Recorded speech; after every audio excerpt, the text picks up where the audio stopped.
The ballroom of the Fairmont Copley Plaza held 300 guests in black tie and floor-length gowns, and Audrey Whitmore had not spoken to another human being in 91 minutes. She had counted twice. From her spot near the end of the bar, she could see Preston across the room, his shoulder angled toward a woman in a silver dress who laughed too easily and touched his arm like she had done it before. He had introduced Audrey to exactly 3 people when they arrived, all of them clients, all of them forgetting her name within 30 seconds. Since then, she had stood with her Chardonnay growing warm in her hand and watched her husband become the most charming person in the room for everyone who was not her. The burgundy dress had taken 3 months to save for on a pediatric nurse's salary. She had tried it on twice before tonight, once in the store and once in their bedroom, turning in front of the mirror and hoping Preston would notice. He had glanced up from his phone and said, "You look fine," in the same voice he used to confirm a restaurant reservation. She set the wineglass down on the nearest passing tray. 3 years. 3 years of attending events she was not introduced at, of cooking dinners that sat cooling on the granite island of their Beacon Hill townhouse, of lying awake next to someone who scrolled his phone in the dark as though she were furniture. She had told herself she was being patient. She had told herself that this was what marriage sometimes looked like, that it would improve, that the man she had married, funny and attentive over 2 years of dating, was somewhere still in there, just buried under ambition and distraction and whatever else consumed him now. The woman in silver touched Preston's arm again. He covered her hand briefly with his own before moving on to the next conversation, easy as turning a page. Something in Audrey went very still. She picked up her coat from the check, walked through the lobby, and pushed through the hotel's brass-handled doors into the December cold. The air outside hit her like clean water, sharp and honest. She stood on the Copley Square sidewalk in heels that suddenly seemed absurd, watching her breath fog under the streetlights, and she thought, "I am 31 years old and I cannot remember the last time he asked how my day was." She walked. Boston in December smelled of exhaust and damp pavement, and near the public garden, something faintly like pine. She walked past brownstones with lit windows and couples sharing one coat on the sidewalk and a jazz club whose door kept opening to let out sound and warmth before closing again. She walked until she found herself at the edge of the harbor, with the water dark and flat below, and the lights of Cambridge across the channel like scattered embers. Her phone buzzed. "Preston." "Where did you go?" Hargreaves been asking. "Not, are you okay? Not, I'm sorry. Not even, come back. Just, someone important noticed your absence, which makes you my logistical problem." She typed carefully, her fingers steadier than she expected. "Tonight or any other night, I want a divorce." The response was immediate. "Stop being dramatic. We'll talk about this when you've calmed down." Audrey turned her phone face down and kept walking. She ended up in a diner on Atlantic Avenue with checkered tile floors and a smell of coffee so strong it was almost solid. She slid into the corner booth and ordered black coffee from a woman with kind eyes and a no-questions manner, and she sat there for 20 minutes with both hands wrapped around the mug and the city moving past the window like it had places to be. Then her phone rang with a number she didn't recognize. "Audrey." The voice on the other end was deep and deliberate, each word carrying its full weight. "This is Conrad Whitmore." She sat up straighter without deciding to. She had met Conrad Whitmore 4 times in 3 years of marriage, at their wedding, at a Christmas dinner Preston had nearly cancelled twice, at a firm event she had only attended by accident, and once at a restaurant when Conrad had stopped at their table on his way out and spent 11 minutes speaking with her while Preston checked his phone.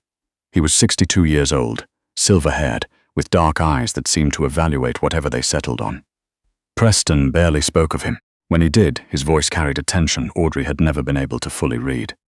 "I know what happened tonight," Conrad said. "I'm not calling about my son. I'm calling about you. Where are you?" The question should have felt intrusive. Instead, it felt like the first question anyone had asked her in months that was genuinely about her. She gave him the name of the diner. "Stay there," he said. "I'm sending someone. There are things you should understand before you make any decisions."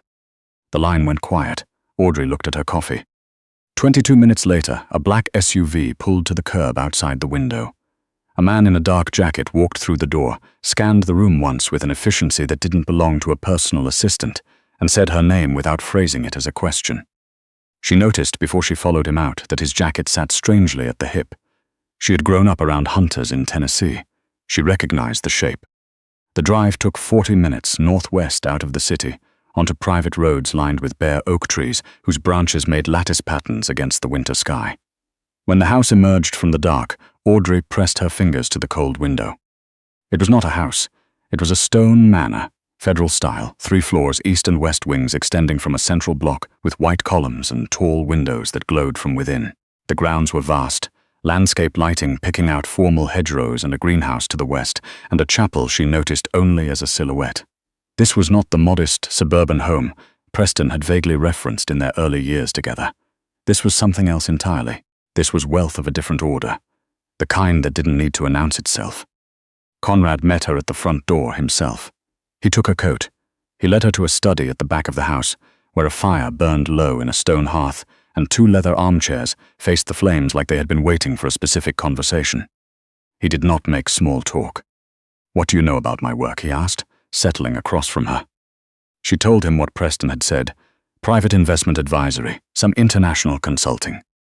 A shadow of something crossed his face. Not amusement, more like weariness at a familiar oversimplification. "That is not incorrect," he said, "but it is far from complete." What he described over the next 40 minutes was a consulting operation built over 30 years, working in the space between publicly visible power and the mechanisms that actually moved it. Corporations facing crises they could not take to attorneys. Governments navigating situations that could not exist in any official file. People of extraordinary influence with problems that required extraordinary discretion. He described it without euphemism and without apology, and what struck Audrey was not the scale of it, which was staggering, but the precision with which he seemed to understand his own position within it. "Is any of it legal?" she asked. He considered the question seriously. "All of it, usually. The edges are sometimes ambiguous. And you're telling me because?" "Because you're leaving Preston," he said, "and because you deserve to understand the full landscape before you decide what comes next. There are people in my world who do not make distinctions between family and former family. Your connection to the Whitmore name does not end with a divorce filing." His eyes met hers directly. "I am not telling you this to frighten you. I am telling you because I want your choice to be a real one, not one made in the dark."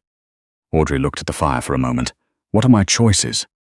"You can leave," he said. "I will provide resources, enough to start over anywhere, completely free of this name and everything attached to it. That offer has no strings." He paused. "Or you can stay, not as Preston's wife, as a member of this household in whatever capacity fits who you actually are." She studied him. "Why would you offer that to someone you barely know?" Conrad was quiet for a long time. He looked at his own hands resting on the arms of the chair. "My wife died 14 years ago," he said finally, and his voice changed quality entirely, losing the controlled precision and becoming simply, recognizably human. "Since then, I have been very good at my work and very poor at everything else. The people around me are loyal because I pay them. My son avoids me because I remind him of obligations he'd rather not have. And I have spent 14 years surrounded by the machinery of influence, and I genuinely cannot tell you the last time someone sat in this room and talked to me about something that didn't matter." He looked up. "You asked why I'd offer this to someone I barely know. Because in 4 years of watching you try to be seen in my son's life, I noticed you. That is not nothing." It was the most honest thing anyone had said to her in 3 years. If you found yourself holding your breath alongside Audrey, if you know what it feels like to disappear inside a life that was supposed to be yours, leave a comment below. Just write, "Sometimes starting over is the bravest thing you can do." Let's find out how many of us believe that. She asked for time. He gave it without conditions. She spent 4 days at the estate. She walked the grounds in borrowed wool coats. She read in the library, which was 2 stories of old paper and cedar and silence of the right kind. She watched how the staff moved around Conrad, not with the tightly controlled caution of people performing deference, but with the ease of people who had been treated decently for a long time. The woman who ran the kitchen had been there 23 years. The groundskeeper had 3 children, whose school photos were pinned to the greenhouse wall. On the 3rd morning, a package arrived from Preston. Divorce papers already drafted by his firm's family law division. The settlement offer covered roughly 1/3 of what she estimated their joint assets to be worth. The handwritten note clipped to the cover sheet said, "Sign these. You were always too small for this life anyway." She sat with it in the library for a long time. She found Conrad in the east garden in the late afternoon, standing before a bare rose arbor with his hands in his coat pockets. At the center of the arbor was a stone bench with a name carved into the back of it. Margaret, beloved. She planted everything out here, he said without turning. She used to say a garden is an act of faith. You put something into the ground that won't show until spring, and you trust it anyway. The rose canes were dormant, angular, offering nothing yet. Audrey handed him Preston's note without speaking. He read it once. He folded it into his coat pocket. "What do you want to do?" he asked. "Stay," she said. "Not because I have nowhere else to go. I have options. I want to stay because this is the first place in 3 years where I feel like I could find out who I actually am." Conrad turned and looked at her for a long moment, and something in his face was open in a way she suspected it rarely was. "Then stay," he said. There was something she had not told him. Her sister Rebecca, 24 years old, teaching 2nd grade in Knoxville, Tennessee, obstinate and funny, and the person Audrey loved most in the world, had been managing a congenital heart condition since she was 9. Managed, not fixed. Medication every day, specialist appointments every quarter. Their mother was not able to help financially, and Audrey had been quietly covering the difference for 2 years, stretching her nursing income and telling Preston the wire transfers were student loan payments, which he never cared enough to verify. She found out Conrad knew about Becca 6 weeks after she moved into the East Wing. A bank notification appeared on her phone, a payment to Rebecca's cardiologist billing office, 4 months of outstanding balance cleared in full. The memo field said only, settled. She found Conrad at his desk. "You accessed my finances," she said. He looked up. He did not look caught. He looked, if anything, careful. "I had your situation reviewed when you arrived. Standard security protocol when someone enters this household. I should have told you I was doing it." "Becca's bills." "Yes." "You paid them." "Yes." He set down his pen. A 24-year-old with a heart condition should not be managing that condition and a payment plan at the same time. She stood in the doorway, anger and gratitude pulling in equal directions, and underneath both of them, something she was not ready to name. The specific ache of having been noticed in the exact place she had been most careful to hide. "Don't do things for me without telling me first," she said. "You're right, I won't." "Thank you," she said it before she could reconsider. For her. He nodded the way he did when something mattered, and he was choosing not to perform it. That evening, their conversation in the study ran later than usual. He told her about his father, who had started the consulting business from a single contact and a reputation for keeping his word, and had spent 20 years building it into something that didn't need to advertise. She told him about Tennessee, about her mother's double shifts, about the way Rebecca had always played piano with the same hands that sorted her medication every Sunday night. He listened in a way she was not accustomed to, not waiting for his turn to speak, actually listening. The way you listen when you understand that what the other person is saying is the most important thing in the room. She did not call it love, not yet, but she recognized it the way you recognize a piece of music you've heard before, without being able to recall where. The trouble announced itself on a Tuesday in February. Audrey was returning from a volunteer shift at the pediatric clinic in Concord. An arrangement Conrad had made happen when she mentioned, half hoping he wouldn't hear, that she missed working with children, when her driver, a quiet man named Errol who had spent 12 years in private security, said without inflection, "Vehicle's been with us since Route 2. I'm going to take a detour." What followed was 15 minutes that she did not fully process until it was over. Sharp turns, increasing speed, a persistent black sedan that refused to fall back until the estate's outer gate closed behind them, with a sound like a period at the end of a sentence. Conrad's response was immediate, a secondary perimeter, no solo outings. And then he told her the full scope of what was happening. A former client named Harlan Vickers, who had done business with Conrad's firm for a decade before a dispute had turned him into something closer to an enemy, had spent 3 years trying to expose the operation to federal regulators. He had recently found a new lever, Preston. Her ex-husband, it emerged, had been meeting with Vickers' attorneys for 2 months. He was offering everything he had gathered over 30 years of proximity to his father, dinners, overheard phone calls, names. "How serious is it?" Audrey asked. Conrad's expression was measured, but she had learned to read the places where his control showed its effort. "Serious enough that I need to respond directly." He had arranged a meeting, neutral ground. An opportunity to offer Vickers a business concession that would cost Conrad something, but cost less than the alternative. "And if it doesn't work?" she asked. He looked at her directly. "Then things become significantly more complicated." She stood and crossed the room and took his hand. He was 62 years old and had built an empire in the spaces most people preferred not to look at, and in that moment he looked like a man who had been carrying something alone for a very long time. "Come back," she said. "That's the only thing I need from you." He lifted her hand and pressed it briefly to his lips, a gesture so deliberate and unhurried that she felt it settle into something permanent. "I'll come back," he said. "I keep my ways." She sat in the kitchen with the cook, a woman named Bettina, who had been with the estate for 19 years and who understood without being asked that this was not the night to make conversation, and drank tea that went cold and waited. The clock moved in the way clocks do when you are watching them badly. She was in the front hall when the headlights finally swept across the windows at 4:17 in the morning. She went through the door before it fully opened. Conrad stepped out of the SUV looking worn in a way she had not seen before, coat open, tie gone, the kind of fatigue that goes all the way down. But he was there and he was whole. She went to him without deciding to. He caught her with both arms in the cold. "Vickers took the concession," he said into her hair. "It's settled." She held on for a moment before pulling back to look at him. "And Preston?" A brief pause. "Preston is a separate matter, but not one that concerns me the way it used to." He proposed in the East Garden on a Sunday in late March, when the snow had finally retreated and the rose canes were putting out their first tentative green. There was no restaurant, no speech, no production. He took a ring from his coat pocket, platinum, simple, a single oval stone, and held it toward her and said, "I would like you to choose this if you want to." She cried, which surprised her. She said yes, which did not. He slid the ring on. It fit. "I'm 28 years older than you," he said quietly. "I want to make sure we've said that plainly."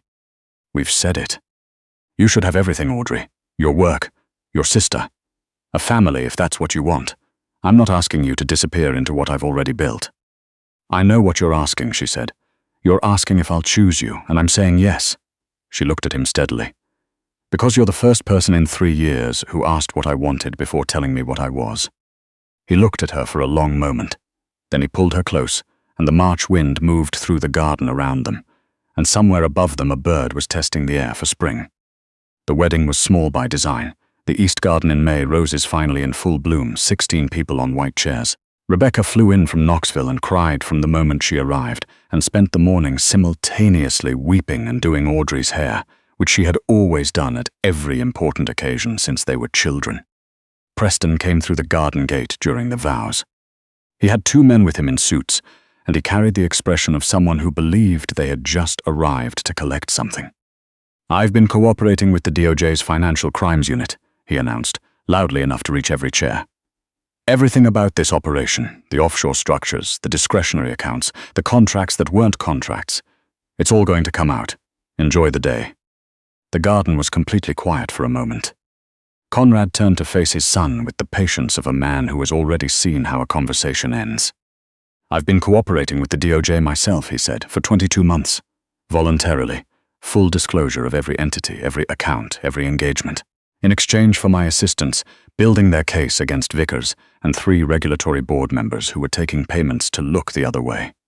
He regarded Preston with something that was not quite pity and not quite grief. "Whatever you brought them, Preston, you brought it to a desk that already had my complete file on it." One of the suited men stepped forward. He looked at Preston. "Your information has been at this point entirely superseded." He glanced briefly at Conrad. "Sir." Preston's face moved through several expressions. None of them landed anywhere dignified. "You should leave," Audrey said. He looked at her, and for a moment, just a moment, something real crossed his face, something that might have been recognition. Then it closed, the way a window closes when you've decided the draft isn't worth the view. He left through the garden gate. The officiant cleared his throat gently. Audrey turned back, took Conrad's hand, and felt his fingers steady and warm around hers. "Where were we?" she said. "If you've watched this far, leave a comment. I watched this far. I read every single one, and I want to know who's really here with these stories." 4 years after the wedding in the Rose Garden, the estate's grounds were loud with the sound of a 3-year-old who had strong opinions about butterflies and was currently explaining those opinions at length to a rosebush. Her name was Cecily. She had Conrad's dark eyes and Audrey's stubbornness, which Conrad said was redundant because they were in his view the same quality expressed at different ages. She had been born on an April morning when the garden was just beginning to open, and from her first week of life, she had reorganized the household around herself, with a confidence that impressed everyone. Audrey stood at the garden room window with her coffee, watching Cecily crouch in the dirt and declare something important to a patch of lavender. Conrad appeared behind her and handed her a second mug. Hers had gone cold, which happened every morning, and settled his arm around her waist. "She's been talking to that bush for 11 minutes, he said. "She gets the perseverance from you. The talking from you." Rebecca was stretched across the armchair behind them with her own coffee and a book she was not reading, half watching her niece through the window with the expression of someone who was deeply content to be exactly where she was. She had moved to the area 18 months ago, close enough to visit constantly, which was what both sisters had wanted for years without saying it directly. Her heart condition was stable. Her cardiologist was, in her words, embarrassingly good. She taught at an elementary school 12 minutes away and had opinions about everything, and Cecily adored her absolutely. Conrad's work had not disappeared, but it had changed shape. The consulting operation had transitioned, carefully over 2 deliberate years, toward legitimate practice. Risk advisory for corporations navigating complex regulatory environments, security consulting for international NGOs, a public policy foundation that bore Margaret Whitmore's name and that Audrey had largely conceived and built. His reputation in the grey spaces remained apparently useful, but it was no longer the whole of his life. Preston was in Denver. He had remarried. They exchanged no communication. Audrey did not wish him harm. She simply found that she did not think about him very much anymore, which was perhaps the most truthful measure of how far she had come. That evening, Cecily asleep upstairs and the house quiet around them, Audrey found Conrad in the study with a book open in his lap and his reading glasses on. She sat beside him on the leather sofa and tucked her feet beneath her, and he shifted without looking up to make room the way people do when they have learned the geometry of each other. "Happy?" he asked it sometimes, not rhetorically, not as a pleasantry. He genuinely wanted to know. She thought about it the way she always did, actually thought about it. She thought about a December ballroom and a glass of Chardonnay going warm in her hand. She thought about 12 blocks along a harbor she hadn't been able to name at the time, and a diner, and a phone call she had almost not answered. She thought about a stone bench with a woman's name on it, and rose canes in winter, and a ring slid onto her finger in a cold garden. "Yes," she said, "every time I take inventory I find more than I expected." He set his book aside. He took off his glasses. He looked at her the way he always looked at her, like she was a decision he had made carefully and had never once questioned. "You brought this house back," he said quietly. "I want you to know that I know it." She leaned her head against his shoulder. Outside, the May evening settled over Margaret's garden and the roses that had come back this spring fuller than any year before. The little chapel at the edge of the grounds stood quiet under the darkening sky. The greenhouse windows held the last of the light. She had spent 3 years in a marriage that made her feel like a closed door in a house full of open windows. She had walked out of a ballroom in December heels into a night that felt, somehow, like it was waiting for her. She had answered the call. She had asked for time. She had chosen to stay. And in choosing, she had found the life that had been on the other side of every wrong turn, not despite the detours, but because of every single one of them.